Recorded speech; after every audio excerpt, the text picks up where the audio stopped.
अभी देखो next part हमारा है वो है नेक्स्ट पार्ट हमारा है एग्रीकल्चर का। सो एग्रीकल्चर जो है उसमें क्या है, selection and sowing of seeds. So agriculture में जो स्टेजेस है उन स्टेजेस को हम क्या करेंगे, समझने का प्रयास करेंगे।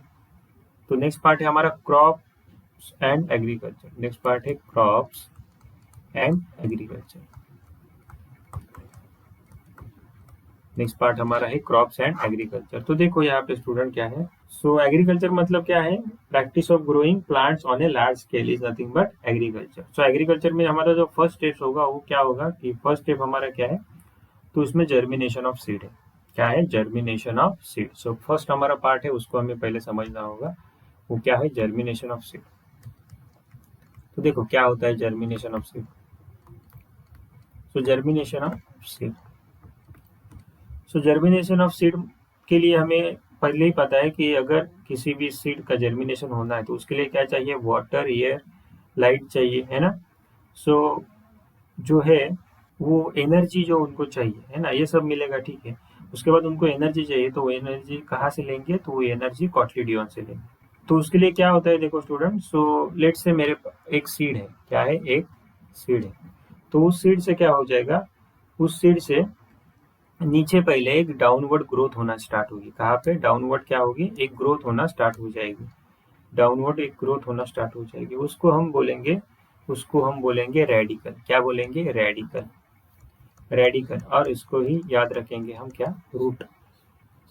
ओके, वो जो टाइनी रूट है वो एम्ब्रियो से क्या हो जाएगा, नीचे ग्रो होना स्टार्ट हो जाएगा। और एक है वो ऊपर वाला जो पार्ट है वो आ जाएगा, ऊपर वाला पार्ट से एक ऐसा ग्रो होना स्टार्ट हो जाएगा, है ना। उसको हम बोलेंगे शूट और प्ल्यूम्यूल। उसको क्या बोलेंगे हम, प्ल्यूम्यूल और शूट। तो देखो, तो इसमें क्या हो जाएगा, जो प्ल्यूम्यूल है उससे स्टेम ग्रो होना स्टार्ट हो जाएगा, और रेडिकल है उससे क्या ग्रो होगा, रेडिकल से रूट सिस्टम ग्रो होनी स्टार्ट हो जाएगी। और उसके बाद after some time it will convert into a young plant. उसमें जो है वो क्या हो जाएगा, यंग प्लांट कन्वर्ट हो जाएगा। ठीक है, समझ में आ रहा है। ओके, ये हो गया हमारा जर्मिनेशन ऑफ सीड। तो अब हम देखेंगे कि क्रॉप्स एंड एग्रीकल्चर में ये कैसा होता है। ठीक है, क्रॉप्स एंड एग्रीकल्चर में ये कैसा होता है। तो देखो स्टूडेंट, क्रॉप जो होते हैं वो क्या होते हैं, तो वो ऐसे प्लांट्स है जिसको लार्ज क्वांटिटी में पर्टिकुलर एरिया और पर्टिकुलर रीजन में कुछ पीरियड के लिए ग्रो किया जाता है, उसको हम क्या बोलते हैं, क्रॉप्स बोलते हैं। तो क्रॉप्स डिफरेंट टाइप के होते हैं, जैसे फूड ग्रेन क्रॉप्स है। कौन से है, food grain crops. So food grain crops मतलब क्या है, उनका जो ग्रेन है वो हमें चाहिए। सो उसमें एग्जांपल क्या है, व्हीट है, राइस है, मेज है। एग्जांपल क्या है, व्हीट है, राइस है, उसके बाद क्या है, मेज है। ओके। और अगर सपोज हमको वेजिटेबल चाहिए, है ना, हमने देखा है एडेबल पार्ट्स वाले, वेजिटेबल चाहिए तो वेजिटेबल क्रॉप्स भी होते हैं। सो वेजिटेबल क्रॉप्स होते हैं, सो उसमें कौन सा हो सकता है, शुगर केन है, एप्पल है ना, शुगर केन है, टोमेटो है, एप्पल है, एंड मेनी। ओके। सो अगर हमको ऑयल चाहिए तो ऑयल प्रोड्यूसिंग है, ऑयल प्लांट्स है। मतलब ऑयल मतलब सीधा ऑयल नहीं मिलेगा हमें, ठीक है, तो मतलब उनसे ऑयल निकाला जा सकता है। तो उसमें क्या है, मस्टर्ड है, उसके बाद सनफ्लावर है। Then we have fibrous crops, तो हमें फाइबर चाहिए, fibrous crops. So fibre crops है हमारे पास, कौन कौन से है, तो कॉटन है, जूट है ना, कॉटन है, उसके बाद जूट है, एटसेट्रा। उसके बाद हमें कॉफ़ी के लिए, टी के लिए चाहिए, तो वो भी प्लांट्स अवेलेबल है। तो देखो इंडिया में या बहुत सी जगहों पे क्या होता है कि सीजन वाइज है वो क्रॉप अच्छे से बनेगा। क्यों, क्योंकि हर क्रॉप की रिक्वायरमेंट अलग होती है। कुछ क्रॉप को कंटिन्यूस वाटर सप्लाई चाहिए, कुछ क्रॉप को कंटिन्यूस वाटर सप्लाई नहीं चाहिए। कुछ क्रॉप जो है वो कम लाइट में भी ग्रो हो सकते हैं, लेकिन कुछ क्रॉप्स को बहुत ज़्यादा लाइट चाहिए। तो इस प्रकार से जो क्रॉप्स है वो डिफरेंट सीजन में क्या होते हैं, ग्रो होते हैं। तो हमारे पास दो प्रकार के सीजन है। सो क्रॉप ग्रो करने के लिए दो सीजन का जो है वो यूज होता है। एक होता है रबी क्रॉप्स, और जो दूसरे होते हैं वो होते हैं खरीफ क्रॉप्स। दूसरे क्या होते हैं, खरीफ क्रॉप्स, एक होते हैं रबी क्रॉप, दूसरे होते हैं खरीफ क्रॉप्स। सो रबी क्रॉप्स मतलब क्या होते हैं कि the crops which grow in winter season, that means November to April, November to April उसको बोलते हैं रबी क्रॉप्स। ओके, ये कौन से सीजन में होते हैं? विंटर। सो विंटर में जो होते हैं वो रबी क्रॉप्स होते हैं, नवंबर टू अप्रैल। सो उसका एग्जांपल क्या है, इसमें देखो क्या क्या एग्जांपल ले सकते हैं हम। इसमें एग्जांपल है वीट, उसके बाद रेडिश, और कौन से है, कैबेज, मस्टर्ड, है ना, बहुत सारे एग्जांपल है, कैबेज, मस्टर्ड, उसके बाद ग्राम है, पी है, ये सारे जो है वो क्या है, रबी है, रबी क्रॉप्स है। और बहुत सारे आप लिख सकते हैं। और खरीफ क्रॉप्स क्या होते हैं? तो खरीफ क्रॉप मतलब जो क्रॉप्स मानसून में होते हैं। कब? Monsoon, not summer. Okay, monsoon, monsoon season में जो ग्रो होते हैं, मतलब कब? June to June to October, June to October उसको खरीफ क्रॉप्स बोलते हैं। उसमें एग्जांपल क्या है? राइस है ना, राइस है, उसके बाद क्या है, सोयाबीन है, ग्राउंड नट है, और क्या बोल सकते हैं हम, मेज है, देयर आर सो मेनी। तो उसमें जो है, इनको कभी कभी ऑटम भी बोलते हैं, ऑटम क्रॉप्स। ओके, क्यों? क्योंकि उनको जो इनकी जो हार्वेस्टिंग है वो ऑटम में क्या करती है, स्टार्ट होती है। अक्टूबर जो होता है वो ऑटम में होता है ना, तो उनका जो हार्वेस्टिंग होती है वो तब की जाती है। सो इस प्रकार से क्रॉप्स है, उनके क्रॉप्स के टाइप है, रबी क्रॉप्स है, खरीफ क्रॉप्स। अभी हम देखेंगे stages of agriculture. So agriculture में कौन कौन सी स्टेजेस है, सो देखते हैं हम अभी। Stages of agriculture, stages of agriculture.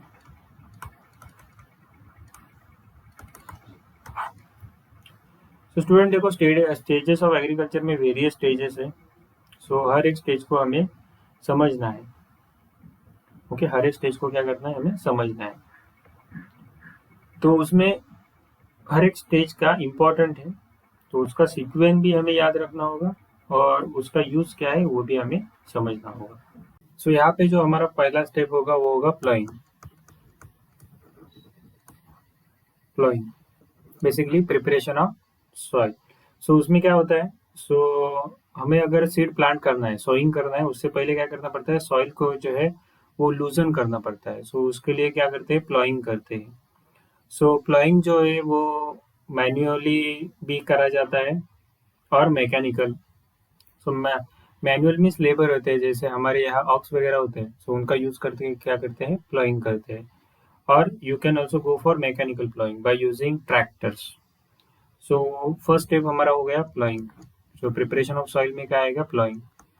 उसके बाद क्या है, उसके बाद देखो, उसके बाद हमें करना है एडिंग मैन्योर एंड फर्टिलाइजर। थोड़ा सा यहाँ पे डायग्राम उल्टा हो गया है। उसके बाद हमें क्या करना है, adding manures and fertiliser. It is done to increase the fertility of the soil. Manures में क्या एग्जांपल है, काउडंग है ना, काउडंग है। ये यूज कर सकते हैं, लेकिन कुछ केमिकल फर्टिलाइजर्स भी रहते हैं। फॉर एग्जांपल सुपर फॉस्फेट और यूरिया, केमिकल फर्टिलाइजर्स में एग्जांपल क्या लिख सकते हैं, super phosphate, super phosphate, super phosphate, और मे बी यूरिया, कुछ जगह यूरिया भी यूज करते हैं, एंड यूरिया। ठीक है, जनरली जो है, तो मैन्योर यूज करना ही सॉइल के लिए अच्छा है देन केमिकल फर्टिलाइजर्स। ओके, ये हमारा सेकेंड स्टेप हुआ, क्या, adding manure and fertilisers. Adding manure and fertilisers, उसके बाद हमारा स्टेप्स क्या है, उसके बाद हमारा जो थर्ड स्टेप है वो है सोइंग। थर्ड है सोइंग। तो सोइंग में क्या होता है, जो भी हेल्दी सीड्स होते हैं उनको सिलेक्ट करके सोइंग किया जाता है। और इसमें एक इम्पॉर्टेंट पॉइंट ये है कि जो सोइंग करते वक्त जो सीड है, उन सीड का जो डिस्टेंस है वो डिस्टेंस बहुत इम्पोर्टेंट है। ओके, वो सॉइल के अंदर भी ज़्यादा अंदर भी नहीं जाने चाहिए, ज़्यादा ऊपर भी नहीं रहना चाहिए। अगर ऊपर रहेगा तो क्या करेंगे, बर्ड्स वगैरह उनको खा जाएंगे। जहाँ नीचे चला गया तो उसको जो भी सनलाइट है, वार्मथ है, वाटर वगैरह है वो नहीं मिलेगा। सो इसमें सब कुछ देखा जाता है। सो सोइंग जनरली जो है वो सोइंग जो है वो जनरली हैंड से किया जाता है या सीड ड्रिल से। ओके, सीड ड्रिल ये जो ये है उनका यूज करके सोइंग किया जाता है। उसके बाद जो है इरिगेशन आता है। उसके बाद क्या आता है? इरिगेशन। इरिगेशन, सो इरिगेशन मतलब क्या? Water supply. So when seeds are sown and new plants start growing, the fields have to be irrigated properly. So for that, water irrigation can be delivered. Okay, so water irrigation can be done. So वो जो है वो various ways है उसका। अगर हम suppose हमारा जो लैंड है वो बहुत बड़ा है तो उसमें कुछ जगह पे कैनाल्स यूज होते हैं। सो इरिगेशन में क्या यूज होता है? कैनाल्स यूज होते हैं। ठीक है, सो कैनाल्स होते हैं, कुछ जगह ट्यूबवेल्स होते हैं एंड कुछ जगह you can say pumps use करते हैं। ओके, सो ये सब जो है पंप अगर यूज किया तो उसको क्या लगेगी? इलेक्ट्रिसिटी, या पेट्रोल या डीजल से भी वो क्या होते हैं? चल जाते हैं। सो क्या इरिगेशन में देखो कैनल्स और ट्यूबवेल्स यूज किया और पंप यूज किया तो उसके लिए क्या होता है? उसके लिए जो वाटर है वो बहुत ज़्यादा उसमें से चला जाता है तो उसका वेस्टेज है वो ज़्यादा होने का चांसेस है। सो इसके लिए अभी कुछ नया वाला टेक्निक यूज करते हैं इरिगेशन में। वो टेक्निक क्या है?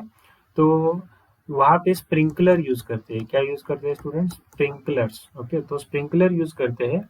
तो जो स्प्रिंकलर्स है वो क्या करते हैं? वाटर स्प्रिंकल करते हैं रेन ड्रॉप्स की तरह, है ना, रेन की तरह वो स्प्रिंकल होते हैं। सो उसकी वजह से वाटर वेस्टेज कम हो जाता है। उसके बाद ड्रिपिंग सिस्टम है। ओके, कौन सी सिस्टम है? Dripping system. सो ये ड्रिपिंग सिस्टम क्या है? तो ड्रिपिंग सिस्टम में क्या होता है? देखो पाइप जो है वो हर प्लांट की जो स्टेम होता है उसकी उसमें वहां तक छोड़ा जाता है। तो वहां पे वाटर जो है वो ड्रिप करता है, मतलब थोड़ा थोड़ा बूंदे जो है ड्रॉप बाय ड्रॉप वहां पे गिरती है। तो उसकी वजह से जो वेस्टेज है वो कम होता है। तो जहाँ पे स्कैरसिटी ऑफ वाटर है वहां पे जो ये दो टेक्निक है वो काफी हेल्पफुल है। नेक्स्ट स्टेप जो हमारा है वो protecting the crops. Okay, so next step है protecting the crops. So crop protection क्यों चाहिए? तो देखो अगर प्लांट जो है वो बड़े हो गए तो उसको उसमें क्या हो सकता है कि उनको लेट्स से एनिमल जो है उसमें ग्रेजिंग कर सकते हैं। तो अगर वो नहीं करना चाहिए तो फेंसिंग लगाना पड़ेगा। उसके बाद कुछ इंसेक्ट्स है, वो इंसेक्ट उस पे आके वो पूरा का पूरा जो अ, हमने जो भी क्रॉप किया है वो सब खा जाएंगे। तो इंसेक्ट जैसे कि लोकस्ट है ना, इंसेक्ट जैसे कि लोकस्ट है, कैटरपिलर है ना, ग्रास हॉपर है, कैटरपिलर से, उसके बाद ग्रास हॉपर से। सो ये सारे जो